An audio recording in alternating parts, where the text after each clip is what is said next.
मी रघुजी आंबरे.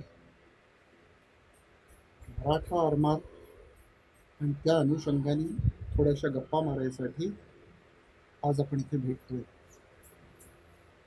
जेव्हा आपण मराठा आरमार म्हणतोय त्यावेळेला फक्त शिवाजी महाराजांचं आरमार किंवा स्वराज्याचा आरमार एवढाच विषय आपल्याला समजून उपयोगाचा नाही, तर स्वराज्याच्या आरमाराच्या आधीची संकल्पना, त्याच्या मागची कारणं आणि भारताला लाभलेलं एक दैदिप्यमान सागरी परंपरा यांचा सुद्धा थोडाफार अभ्यास करणं आवश्यक आहे. सर्वप्रथम मी इथे नमूद करू इच्छितो की मी कुठल्याही प्रकारचा इतिहास संशोधक, इतिहासकार, अभ्यासक वगैरे काहीही नाही. पूर्वपुण्याईने ह्या घराण्यात माझा जन्म झाला आणि त्या निमित्ताने अनेक थोर पुरुषांचा वारसा चालवतोय म्हणून त्यांच्या कथा, त्यांच्या युद्धप्रणाली आणि त्यांचा जीवनाचा थोडाफार जो काही अभ्यास केला त्यातनं मला जे काय 4 विषय उमगले असं मला वाटतं ते आपल्या पुढे मांडायचा प्रयत्न करतोय. जेव्हा आपण भारतीय नाविक परंपरा म्हणतो त्यावेळेला आपल्याला बृहद हिंदुस्थानाचा विचार करायची गरज आहे. म्हणजे आजचा जो खंडप्राय पसरलेला हिंदुस्थान आहे त्याच्याही पलीकडे जाऊन हिंदू संस्कृतीचा जिथे जिथे म्हणून प्रसार आणि प्रचार झाला आहे त्या जगाच्या सर्व भूभागाचा विचार करायची आपल्याला गरज आहे. हिंदू धर्माबद्दल किंवा आपल्या संस्कृतीबद्दल अनेक आक्षेप नोंदवले गेलेले आहेत. समज गैरसमज बऱ्याच प्रमाणात आहेत. त्यातलाच एक मुख्य गैरसमज की हिंदू धर्मामध्ये समुद्रोल्लंघन निषिद्ध होतं. ह्या म्हणण्यालाच माझा मुख्यतः आक्षेप आहे. पण आक्षेप असायचं माझ्या समजुतीप्रमाणे जी कारणं आहेत ती मी आपल्यासमोर मांडायचा प्रयत्न करतोय.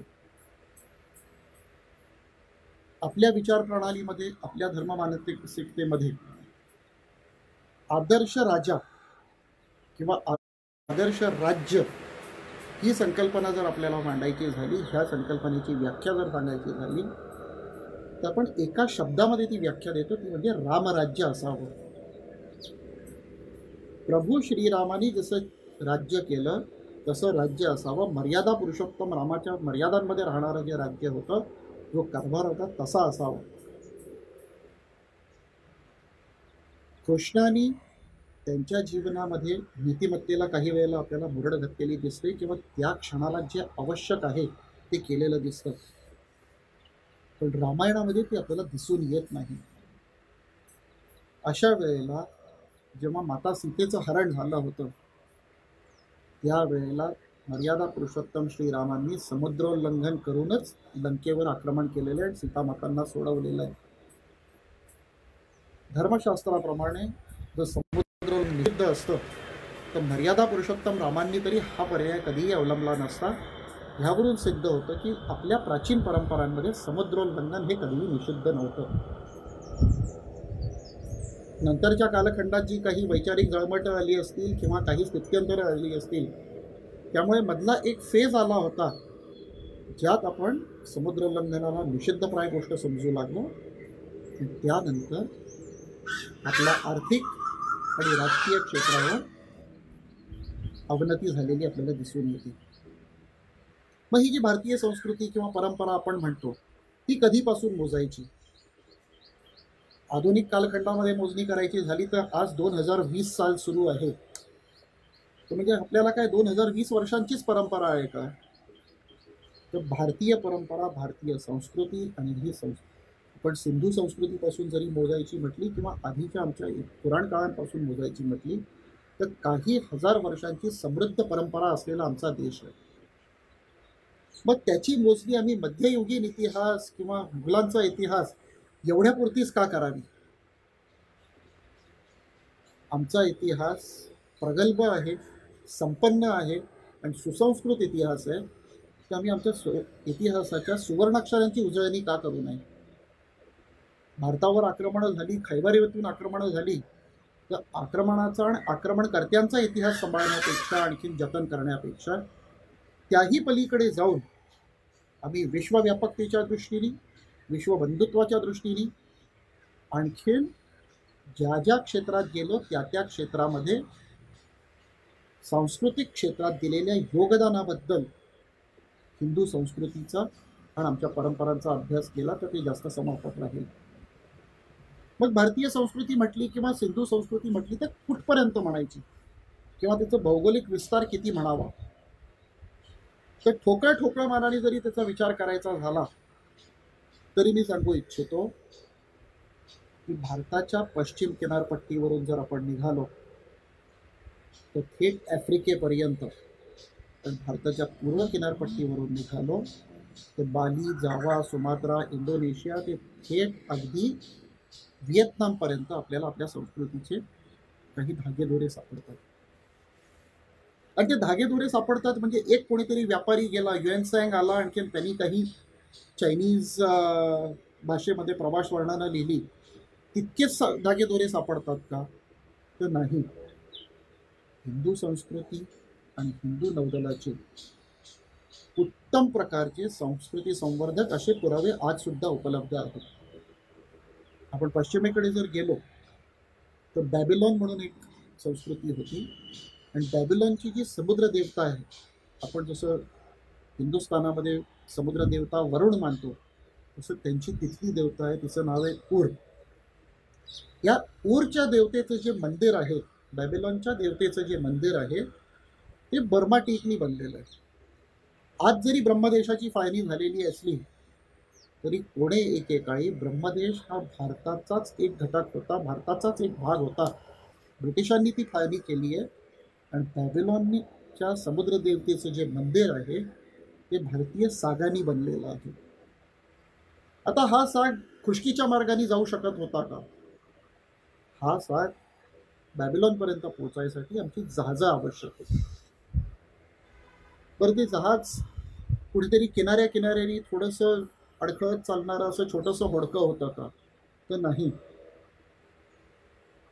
एकेका वेळेला 50 पासून 300 जहाजांचा ताफा आणि 200 टनापासून ते 500 टनापर्यंत वाहतूक करू शकणारं सामान वाहून नेणारी जहाजं, इतकी सुंदर आणि बलाढ्य असं सिंधू संस्कृतीतलं नाविक दल आपल्याला लक्षात येतं.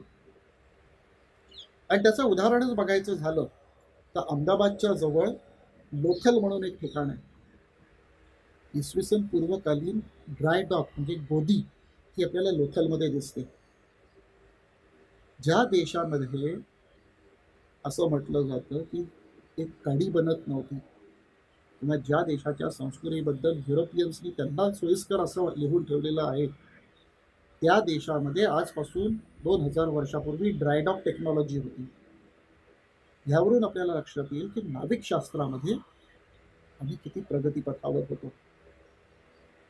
आता आपण आज मुंबईत आहोत किंवा महाराष्ट्रात आहोत. सावरकर स्मारक मुंबईत म्हणून मी मुंबई म्हटलं. सध्या चीन बरोबर आपला वाद सुरू आहे, सीमेच्या निमित्ताने वाद सुरू आहे. ज्या सीमा असतात त्या सैनिक उभा असतो त्या आणि त्याच निव्वळ सीमा नसतात. तर वर्दीतला सैनिक जेव्हा दुसऱ्या देशाच्या भूभागाच्या सीमेवर उभा असतो ती एक सीमा आणि आपल्या राष्ट्राच्या देशांतर्गत सीमा असतात त्याही सीमाच. वास्तविक पाहता पश्चिम किनारपट्टीवर आपण जेव्हा मुंबईच्या समुद्र किनाऱ्यावर पोचतो तर आपल्या देशाचा भूभाग जरी संपलेला असला तरी आपली जलसंपत्ती त्याच्या पुढे आहे. सागरी सीमा आहेत. त्या सागरी भूभागाच्या शेवटच्या टोकाला आपण असतो. म्हणजे वास्तविक पाहता वर्दी न घालणारे, ज्याला आपण कॉमनर म्हणतो, असे आपण सुद्धा सैनिकच आहोत. आणि ह्या सीमांची जबाबदारी ही सैन्याने किंवा नेव्हीने घ्यावी असं नाही, तर ती आपण सुद्धा घेणं लागतो, कारण हे आपलं कर्तव्य आहे. आणि ह्या सीमेच्या पलीकडे असलेला समुद्र, ह्या सीमेच्या पलीकडे असलेले आपले इंटरेस्ट, ह्या बाबतीत जेव्हा आपल्या मनामध्ये औदासिन्य निर्माण झालं त्यावेळेला आपला देश पारतंत्र्यात गेलेला दिसतोय. त्याच वेळेला आपल्या व्यापारावर आपल्या समृद्धीवर एक मोठं दडपण आलेलं आपल्याला दिसून येतं. हे मी उदाहरण थोडंसं सांगायचं, एक्सप्लेन करायचं, एलिबरेट करायचा प्रयत्न करतोय. जर हिंदुस्थानचा 2000 वर्षापूर्वीपासूनचा व्यापार पाहिला तर आपल्याला लक्षात येईल की हिंदुस्थानबद्दल एक म्हण होती की भारतातून सोन्याचा धूर निघतो. आता हा सोन्याचा धूर म्हणजे काय? सोन्याचा धूर निघण्याच्या मागची संकल्पना काय होती? आपण सर्व सभ्य, जाणकार आणि सुशिक्षित मंडळी आहात.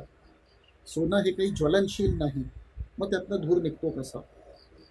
तर भारताचा जो व्यापार होता तो भारताचा व्यापार हा नेहमी पेरिशेबल गुड्सचा राहिला आहे. भारतातून मसाले, खाद्यपदार्थ, स्वतःचे कपडे, आणखीन काही प्रमाणामध्ये मोती, माणिक वगैरे जात राहिले. पण त्याच्या पलीकडे हिंदुस्थानातून जेवढा म्हणून माल गेलेला आहे तो वापरून संपणारा माल आहे. हिंदुस्थानात कुठल्याही प्रकारचं नॉन पेरिशेबल गुड्स इथून आपण सप्लाय केलेले नाहीत, काही ज्वेलरीचे खडे वगैरे सोडले तर. हिंदुस्थानचा जो व्यापार चालत असेल तो नेहमी पेरिशेबल गुड्सचा होता.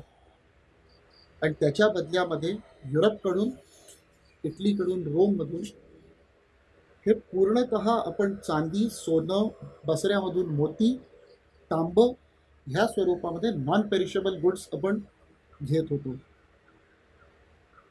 त्याचा एक मोठा परिणाम असा झाला होता की युरोपमध्ये आपण जो सप्लाय करत होतो ती प्रत्येक गोष्ट पुढच्या वर्ष, 1.5 वर्ष, 2 वर्षात वापरून संपत होती.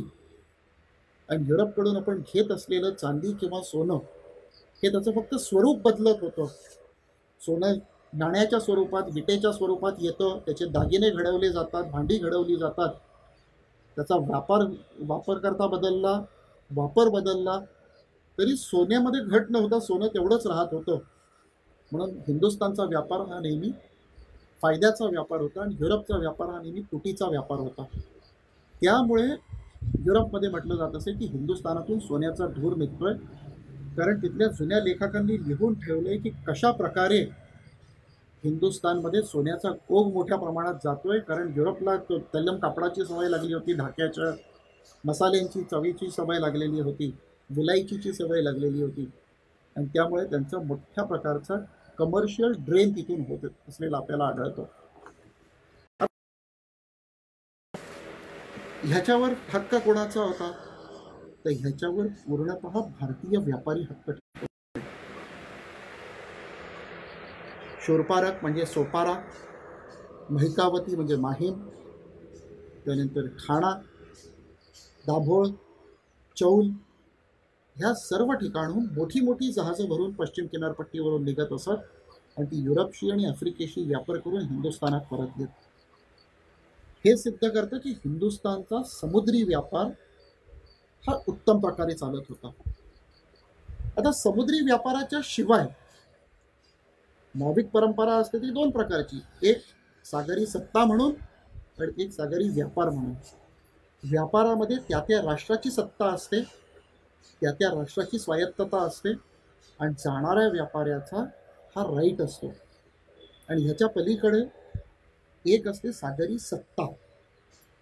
सागरी सत्ता म्हणजे जसं तो भूभाग आहे, तो जलमार्ग आहे, त्याच्यावर असलेलं आपलं एकछत्री अंमल. आणि अशी सागरी सत्ता किंवा भूभागावरची सत्ता हिंदुस्थानाच्या पलीकडे जर आपण फार ईस्टला गेलो तर आपल्याला आठवतं की जावा, सुमात्रा, बाली, इंडोनेशिया ह्या संपूर्ण भागामध्ये इसवी सनाच्या 1ल्या शतकापासून हिंदू संस्कृतीने चांगला जम बसवलेला आहे, भारतीय संस्कृतीने चांगला जम बसवलेला आहे. आणि त्यातूनच अनेक साम्राज्य उदयाला आली आहेत आणि त्यांनी सुसंस्कृत पद्धतीने तिथे राज्यकारभार आपल्याला केलेला दिसतोय. आणि त्याच्यामधूनच भारतीय संस्कृतीचा पूर्वात्य राष्ट्रांमध्ये उत्तम प्रकारे विस्तार झालेला दिसतो आणि त्यांनी त्यांच्या गुणात्मक पाऊल पुन्हा तिथे ठेवलेले दिसतात. हा एक मूळ वैचारिक मतभेद आहे किंवा वैचारिक भेद जर दाखवायचा झाला तर त्यामध्ये आपल्याला लक्षात येईल की हिंदुस्थानवर जेवढी आक्रमणं आजपर्यंत झाली, जिथे खैबरच्या खिंडीतून आक्रमण हो किंवा पश्चिम किनारपट्टीवर इंग्रज, पोर्चुगीज, फ्रेंच, डच इत्यादी युरोपियन सत्तांचं आक्रमण असो, प्रत्येक आक्रमकांनी हिंदुस्थानावर अत्याचार करायचा प्रयत्न केलेला आहे. त्यांनी त्यांची संस्कृती, त्यांची विचारप्रणाली, त्यांची व्यापार पद्धती, त्यांची जीवन पद्धती आपल्यावर थोपण्याचा प्रयत्न केलेला आहे. आणि इस्लाम असो वा ख्रिश्चॅनिटी, त्यांनी त्यांची धर्मप्रणाली सुद्धा आपल्यावर थोपण्याचा प्रयत्न केला आहे.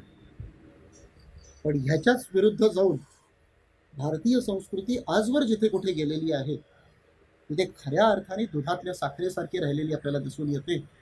त्याच्यामुळे आपण त्या त्या क्षेत्रात जाऊन सुद्धा आजही संस्कृतीचे उत्तम नमुने आपल्याला तिथे दिसून येतात, ज्याच्यामुळे तिथे आपण जेते म्हणून जरी गेलो तरी तिथल्या समाज जीवनावर एक उत्कृष्ट परिणाम करणारे, तिथल्या समाज जीवनाला एक विधायक वळण देणारे आणि तिथल्या समाजात उत्तम बेमालूमप्रमाणे मिसळून जाणारं असं आपल्याला समजलं जात आहे. राजराजा चोलाचा आरमार हे त्या काळातल्या जगातल्या तुल्यबळ आरमारां एवढंच नव्हे तर सर्वोत्कृष्ट आरमारांपैकी एक होतं.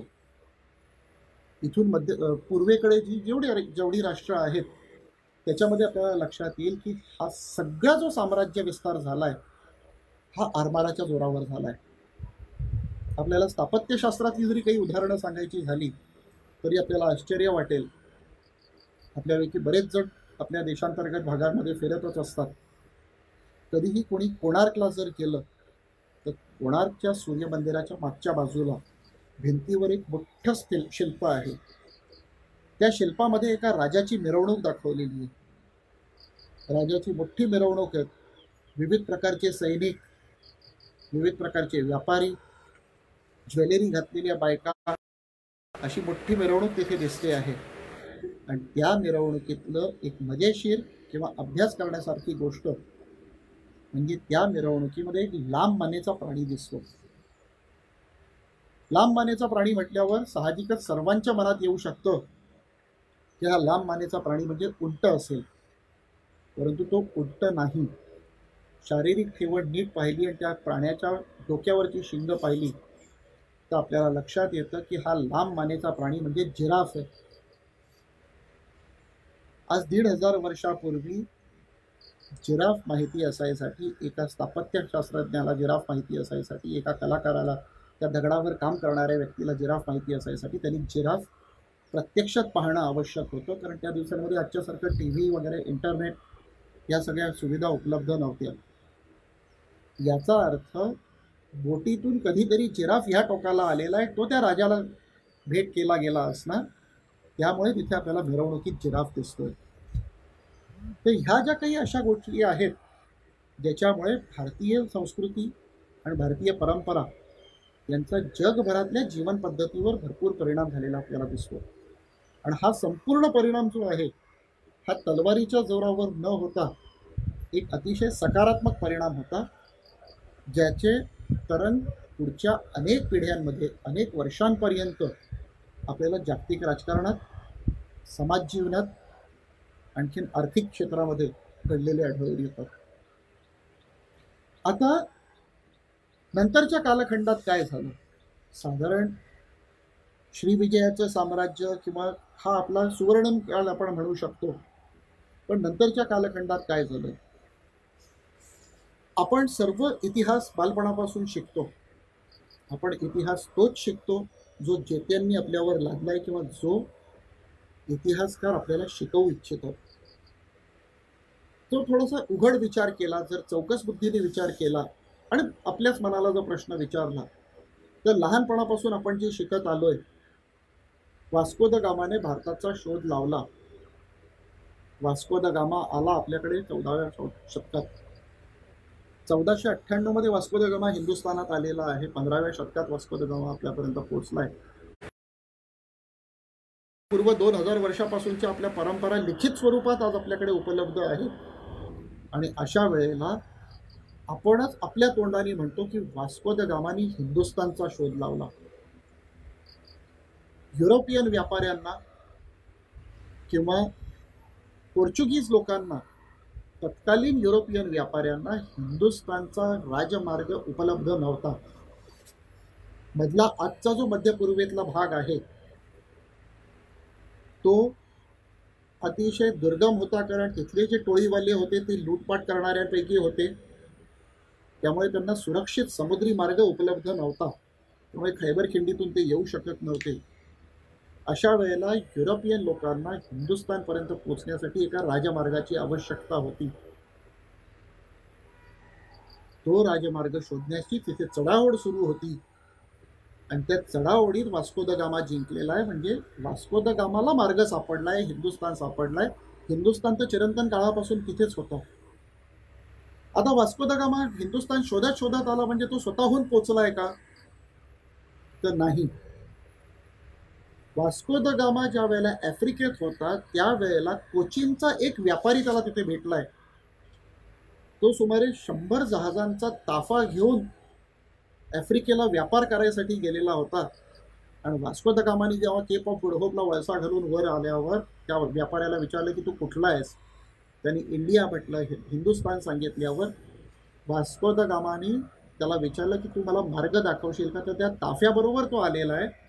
म्हणजे वास्तविक पाहायला गेलं तर वास्को द गामाचा हिंदुस्थानचा मार्ग शोधण्याचा जो प्रयत्न आहे तो आफ्रिकेपर्यंतच होता. त्याच्यानंतर मात्र तो इथल्या व्यापाऱ्यांच्याच बरोबर आलेला आपल्याला आढळून येतो. आणि ह्याची शहानिशा आपण कोचीनच्या मेरीटाईम म्युझियममध्ये करू शकता. तिथे एक मोठी प्लेट लागलेली आहे. त्यामुळे इतिहासाकडे पाहायची आपली जी नजर आहे आपली ती सुद्धा थोडीशी शुद्ध करायची, स्वच्छ करायची आता गरज आहे. कारण आपला इतिहास तोपर्यंत आपण आपल्या पद्धतीने पाहत नाही. जेत्याच्या नजरेतून जर आपण आपला इतिहास पाहू लागलो तर आपली मानसिकता हे नेहमी पराभूत मानसिकताच राहणार, याबद्दल माझ्या मनामध्ये कुठल्याही प्रकारची शंका नाही.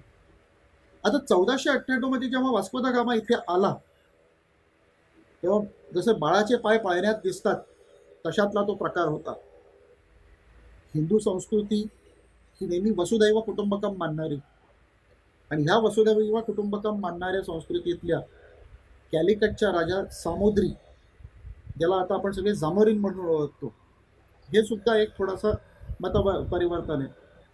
कॅलिकटचा राजा झामोरिन, पोर्चुगीज किंवा युरोपियन्स करता झामोरिन म्हणणं कठीण, सामुद्री म्हणणं कठीण, म्हणून त्यांनी त्याला जामोरिन म्हणायला सुरुवात केली. आणि आता आपल्या मनावर त्या सामुद्रीचं नाव झामोरिन इतकं पक्क बसलंय की माझ्याही तोंडामध्ये बऱ्याच वेळा झामोरिन येतं. तर या सामुद्रीनी वास्को द गामाला आपल्या इथे व्यापार करायची परवानगी दिली आहे. पोर्चुगीजांचा व्यापार इथे स्थिरावत गेलाय आणि हळूहळू बाळाने आपले पाय किंवा आपली नखं काढायला सुरुवात केली. त्यांनी कॅलिकट आणि त्या परिसरातील लोकांना उपद्रव द्यायला सुरुवात केलेली दिसते. तिथल्या लोकांना छळायला सुरुवात केलेली दिसते. आणि पुढे तर जाऊन त्यांनी जामोरिनवर सुद्धा आक्रमण केलेलं आपल्याला आढळून येतं. त्याचा सर्वप्रथम जर कोणी पोर्तुगीज उपद्रवाला रोखायचा प्रयत्न केलेला दिसेल, त्यांना बलपूर्वक रोखलेलं दिसेल, तर ते जामोरिनच्या सेनानायकांनी केलं. त्यांचं नाव कुंजाली मराक्कर. कुंजाली मराक्करनी पोर्तुगीजांबरोबर त्यांच्या जीवनकाळामध्ये अनेक लढाया केल्या आहेत, अनेक युद्ध केली आहेत, लहान मोठ्या चकमकी केल्या आहेत. मात्र जो आपल्याला लागलेला एक मोठा शाप आहे, दुहीचा शाप, तोच कुंजाली मराक्करांच्या बाबतीत सार्थ ठरला. कुंजाली मराक्कर पकडले गेले आणि मग पोर्तुगीजांनी त्यांचे हाल करून त्यांना मारलेलं आहे. जे साधारणपणे जर आपण धरलं तर 1600 पासून पोर्तुगीजांचा पश्चिम किनारपट्टीवर अनिर्बंध संचार झालेला आहे. इंग्रजांच्या आधी पोर्तुगीज आलेले आहेत. इंग्रजांच्या सुमारे 150 वर्ष आधी पोर्तुगीज आलेले आहेत. त्यांनी इंग्रजांना येण्यापासून रोखून धरलेलं आहे. आणि इंग्रज सुद्धा आल्यावर त्यांनी डच आणि फ्रेंच यांना जवळपास हिंदुस्थानातून हाकलून दिलेलं आहे. हा तर आत्ता अलीकडचा इतिहास आहे, हा आपल्याला सर्वांना ठाऊकच आहे. पण ही जी मंडळी आहेत, हे जे व्यापाऱ्याच्या सोंगाने आलेले आहेत, व्यापारी म्हणून आलेले आहेत, ह्यांचं आपल्या संस्कृती संवर्धनामधलं योगदान काय? ह्यांचं आपल्या व्यापारातलं योगदान काय? बरीचशी मंडळी आज मुंबईतले बरेचसे स्ट्रक्चर्स दाखवतात. व्हीटी इंग्रजांनी बांधलं, चर्चगेट स्टेशन इंग्रजांनी बांधलं, महानगरपालिकेची बिल्डिंग इंग्रजांनी बांधली, किंवा जो दक्षिण मुंबईतला बराचसा भाग आहे तो इंग्रजांनी बांधला. ते तर त्यांनी आफ्रिकेत सुद्धा केलं, बर्मामध्ये सुद्धा केलं. पण एखाद्याने आपल्याकडे येऊन जो सोन्याचा महाल बांधला तर आपण दुसऱ्या दिवशीपासून त्याला आई बाबा म्हणायला सुरुवात करत नाही, किंवा राजा म्हणून कोर्णेसाद करायला सुरू करत नाही.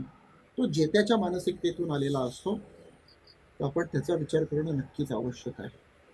इंग्रजांनी उत्कृष्ट स्थापत्यशैलीची बांधकामं आपल्या इथे केली, याबद्दल कुठल्याही प्रकारचं दुमत नाही.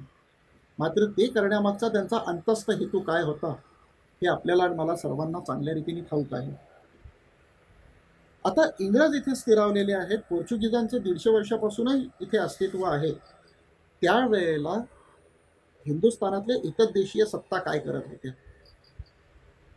हिंदुस्थानातल्या एकदेशीय सत्ता आपापसात लढण्यात इतक्या गुंग होत्या आणि भूभागाच्या रक्षणामध्येच इतक्या गुंग होत्या की आपल्या देशाला समुद्र आहे, समुद्री किनारा आहे, हे त्यांच्या खिसगणतीत सुद्धा नव्हतं.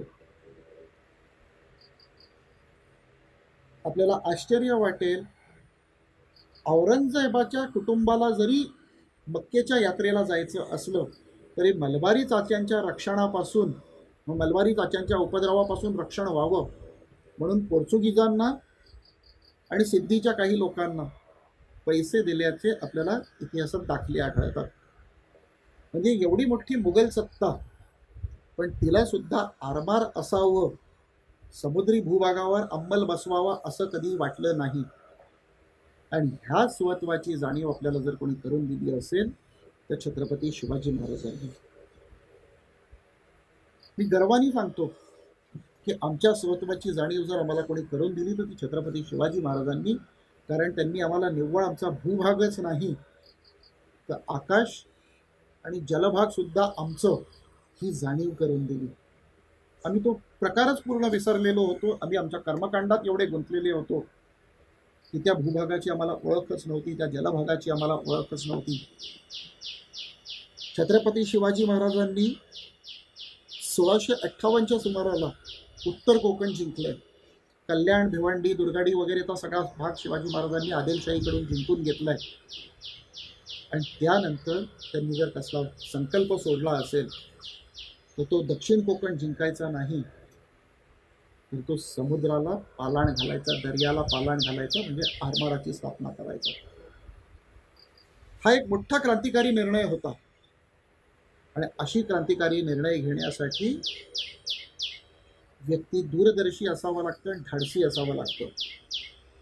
त्या मार्सेलिसच्या बंदरामध्ये जेव्हा स्वातंत्र्यवीर सावरकरांनी उडी मारली असेल त्यावेळेला काही लोकांनी त्यांना वेड्यातही काढलेलं असू शकतं, पण तो तेवढा निर्णय घेणं की इथे समोर फ्रान्स आहे, मी इथे जातो, आणखी इथे इंग्लंडच्या राजकीय क्षेत्रापासून मी बाहेर आहे म्हणून फ्रान्समध्ये मला सहज शक्य आहे जाणं, ह्या विचारच करणं आणि विचार तो अंमलात आणणं हे जितकं महत्त्वाचं आपल्याला आढळतं इतिहासाच्या दृष्टीने, तितकंच महत्त्वाचं छत्रपती शिवाजी महाराजांनी आरमाराची स्थापना करणं आहे.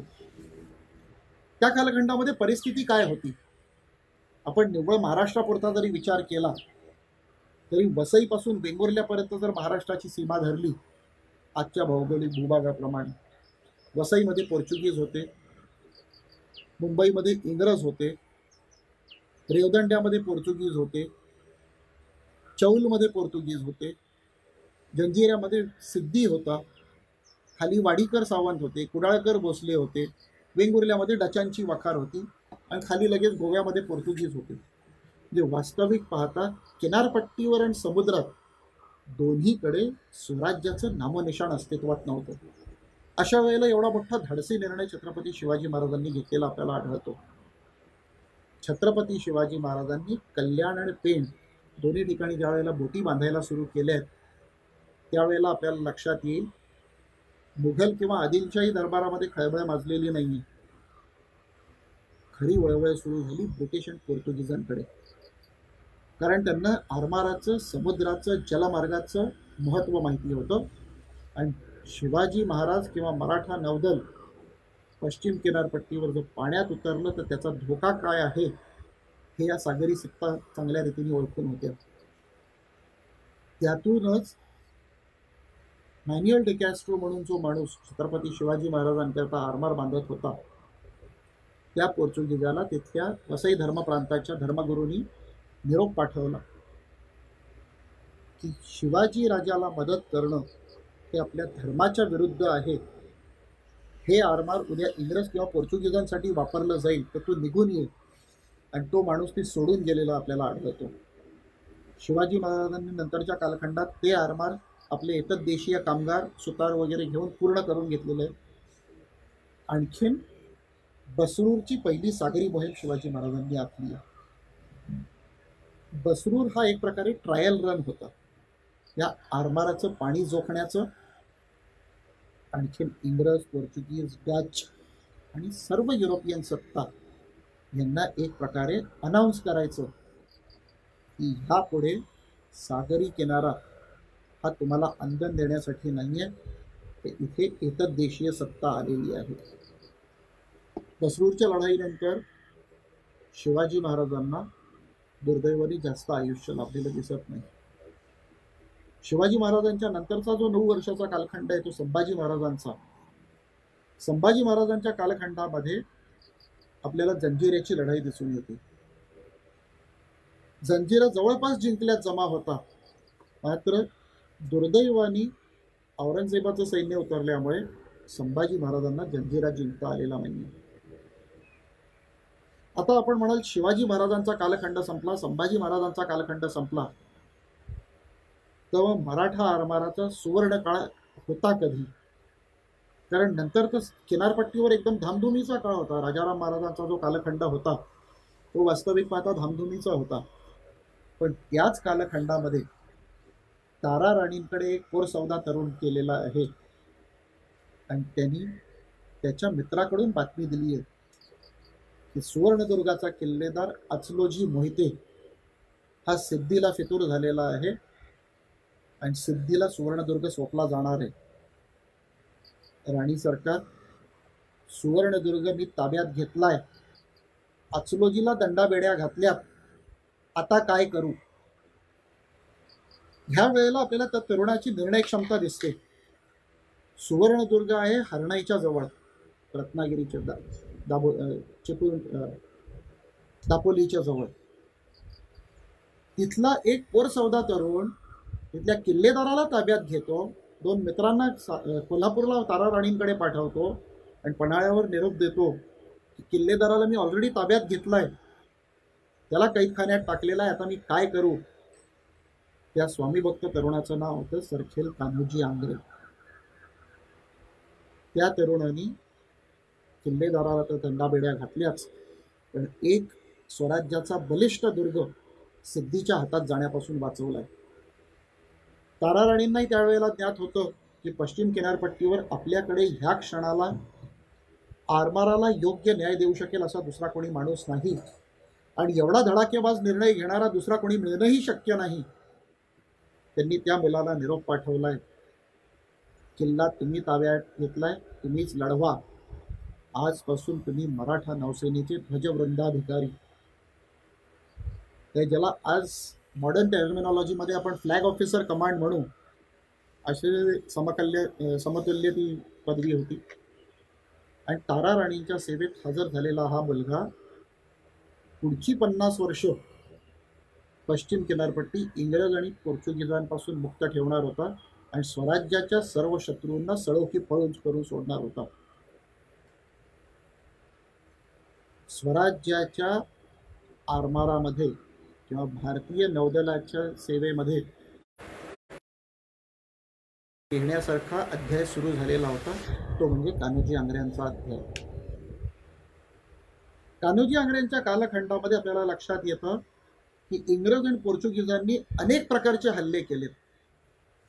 मग खांदेरीवरचा हल्ला असू द्या, घेरियावरचा हल्ला असू द्या, म्हणजे विजयदुर्गवरचा हल्ला, सुवर्णदुर्गवरचा दुसरा हल्ला असू द्या, जयगडवरचा हल्ला असू द्या, किंवा कुलाब्यावरचा इंग्रज आणि पोर्चुगीज संयुक्त हल्ला, त्या सर्व हल्ल्यांमध्ये ह्या लोकांना पराभवाचं तोंड पाहावं लागलंय. एक उत्तम उदाहरण सांगायचं झालं तर मी आपल्याला सांगेन की मराठा आरमाराचा दबदबा त्या दिवसांमध्ये कुठपर्यंत पोहोचला होता.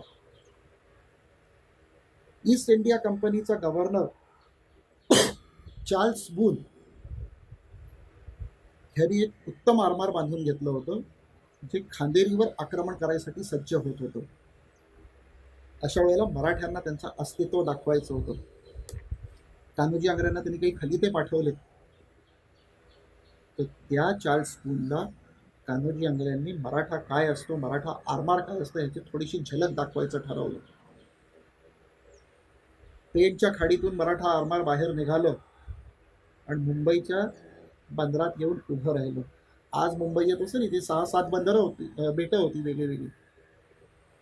पेण उरणच्या खाडीतून जेव्हा मराठा आरमार येऊन मुंबईच्या तोंडावर उभं राहिलं, त्या क्षणाला मुंबईच्या बेटांमधला अंतर्गत जो काही जलमार्ग होता तो सगळा ठप्प पडला.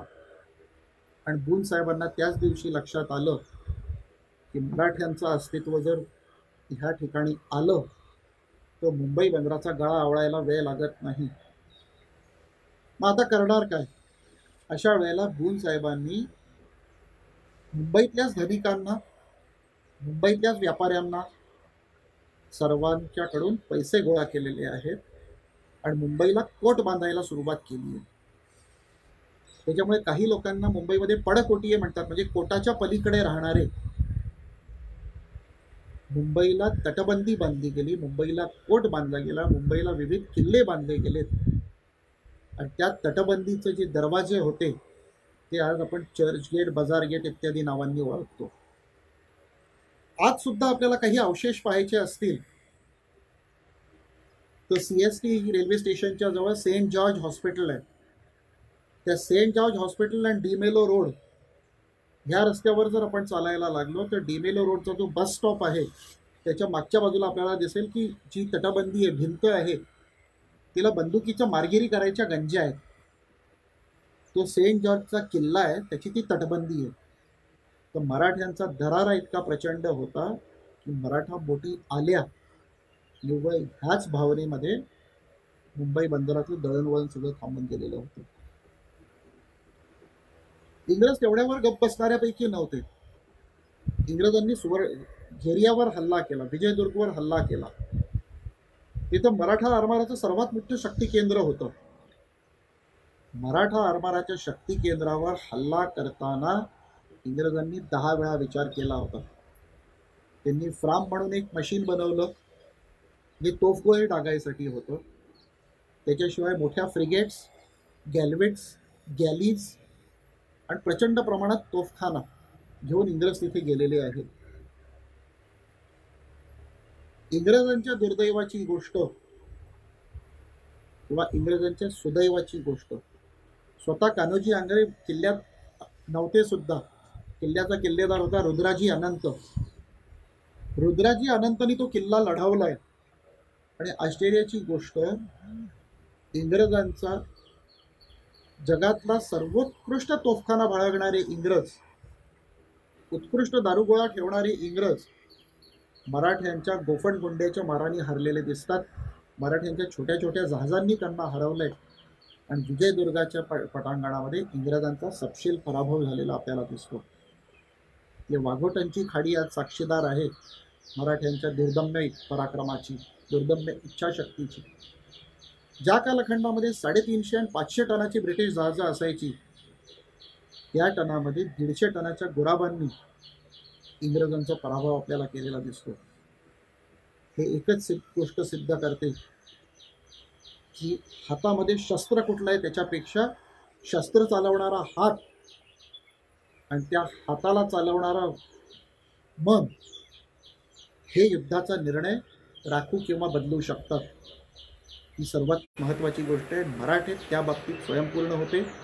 राष्ट्रहित प्रथम ही संकल्पना असल्यामुळे मराठे इंग्रजांना नव्हे, तुलनेने तिप्पट मोठं आरमार असलेल्या इंग्रजांना, पोर्चुगीजांना पुरून उरले.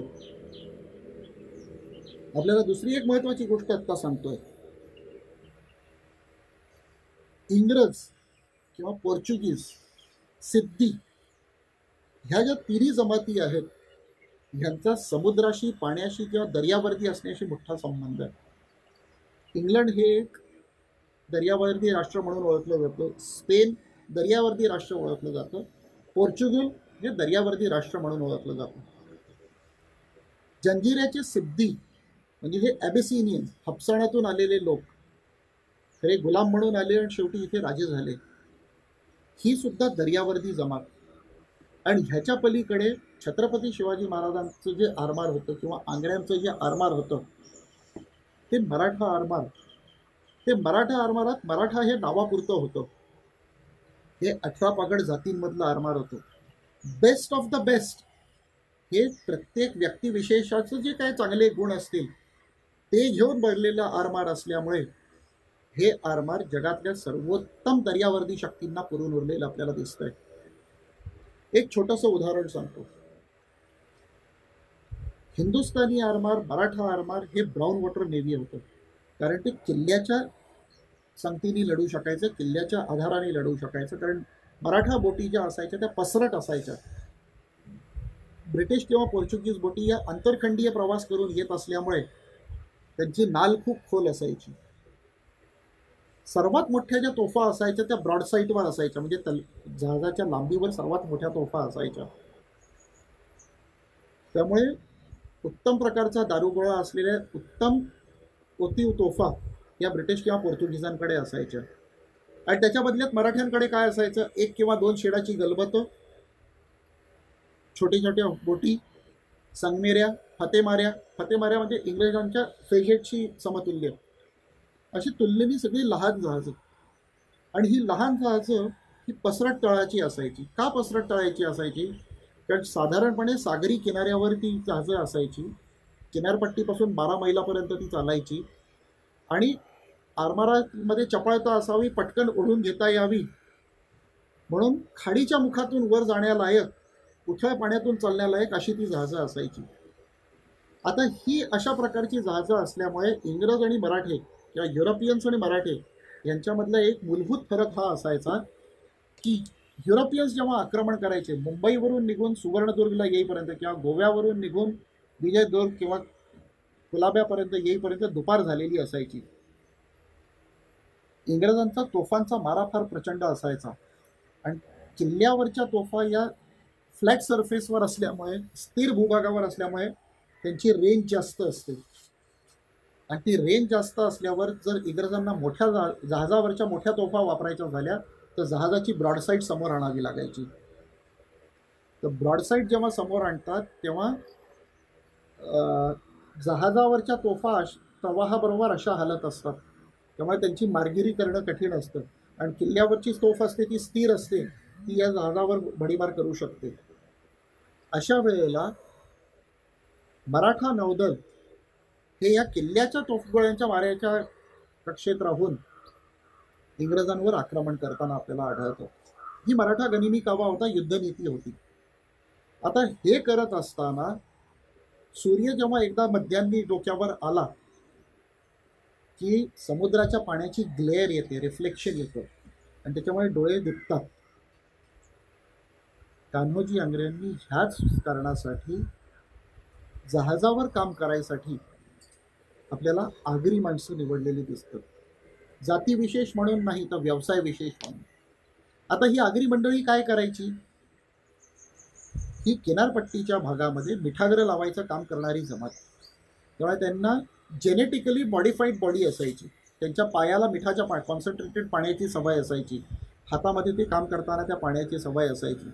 आणि त्याच्याही पलीकडे जाऊन सर्वात मुख्य म्हणजे पाण्यावर येणारी सूर्याची जी ग्लेअर असते त्याला त्यांची नजर सरावलेली असायची. आणि त्याच कारणामुळे त्या छोट्या छोट्या मराठा बोटींवरून समोरच्या मोठ्या इंग्रज जहाजांवर नेम धरणं त्यांना सहज शक्य व्हायचं. तर आपल्याकडे असलेल्या सर्वोत्तम मानवी संसाधनांचा वापर करून आपल्या विरुद्ध असलेल्या सर्वात मोठ्या आरमाराचा, सर्वात प्रबळ आरमाराचा, उत्कृष्ट दारुगोळा असणारा आरमाराचा पराभव जर कोणी केला असेल तर हिंदुस्थानच्या किनाऱ्यावर नाही, जगाच्या किनाऱ्यावर फक्त मराठ्यांनी केला आहे. अजून एक अभिमानाची गोष्ट मी सर्वांना आवर्जून सांगतो जगाच्या इतिहासात इंग्रज आणि पोर्चुगीज एकमेकांना अतिशय शेलकी दूषणं देताना दिसतात. पाचही खंडांमध्ये इंग्रज आणि पोर्चुगीज एकमेकांशी भांडत होते. मात्र जगाच्या पाठीवर फक्त एकच व्यक्ती होता ज्याच्या विरुद्ध इंग्रजांना आणि पोर्चुगीजांना हातमिळवणी करावी लागली, आणि दुर्दैवाने त्यात सुद्धा त्यांचा दारुण पराभव झालेला आपल्याला दिसतोय, तो म्हणजे कुलाब्याच्या अंगणात. ह्यावरून लक्षात येतं की मराठा आरमार किती प्रबळ होतं, असलेल्या भूभागाचा, असलेल्या जलभागाचा त्यांचा किती दांडगा अभ्यास होता, आणि इच्छाशक्ती किती दुर्दम्य होती. आपल्याला आढळेल की गनिमी कावा आपण नेहमी ऐकतो. तर गनिमी कावा म्हणजे काय? आपलं असलेलं मनुष्यबळ, आणखीन आपल्याकडे असलेली संसाधनं, आपला भूभाग याची उत्कृष्ट माहिती असणं, आणखी त्यावर त्याचा उपयोग करून लढणं म्हणजे गनिमी कावा. मराठ्यांनी पश्चिम किनारपट्टीवर हाच गनिमी कावा अवलंबलेला दिसतोय. विजयदुर्गच्या दक्षिणेकडे एक प्रवाळांचं बेट आहे. मराठ्यांची गलबत तिथे नांगरलेली असायची. इंग्रज पाठलाग करत आले की अचानक ती पाठलाग करणारी गलबत फुटायची, कारण मराठा गलबत ही शॅलो हलची असल्यामुळे कमी डेप्थच्या पाण्यामध्ये राहायची, आणि इंग्रज पाठलाग करत आले की तिथे अचानक खडक होता, त्या खडकावर आपटायची आणि फुटायची. तर जलमार्गांचा आणि जलभूभागांचा म्हणजे पाण्याच्या खाली असणाऱ्या खडकांचाही उत्तम अभ्यास हा मराठा आरमारांनी केलेला आपल्याला आढळतो. त्याच्याचमुळे मराठ्यांचा आरमार पुढची 100 वर्ष इंग्रजांना रोखू शकलेला आपल्याला दिसतंय. बरं, मराठी लुटारू होते का? कान्होजी आंग्र्यांना इंग्रजांच्या प्रत्येक डॉक्युमेंटमध्ये तर कान्होजी आंग्र्यांना पायरट म्हटलेलं आहे. तो मराठी लुटारू नव्हते. पायरट कोण असतो? ज्याला कुठल्याही सत्तेचं अभय नाही, जो चोऱ्या माऱ्या करतो, जो दरोडे टाकतो, तो लुटारू. कान्होजी आंग्र्यांचं स्वतःचं आरमार होतं, ते सत्ताधीश होते. केंद्रीय सत्ता म्हणजे मराठा सत्ता, शाहू महाराज किंवा तारा राणी यांचे अधिकारी म्हणून ते काम करत होते. मराठा आरमाराचे अधिकारी म्हणून ते काम करत होते. त्यांची स्वतःची दस्तक ही परमिट प्रणाली होती. मी जसं सांगितलं की स्वराज्याचं आरमार समुद्रात उतरण्यापूर्वी एतद्देशीय बोटीला जर जलविचरण करायचं असेल, एतद्देशीय व्यापाऱ्याला जर समुद्रातून व्यापार करायचा असेल, तर त्या बोटीचं परमिट ब्रिटिशांच्या पास म्हणून किंवा पोर्चुगीजांचं कर्टाज म्हणून विकत घ्यावं लागायचं.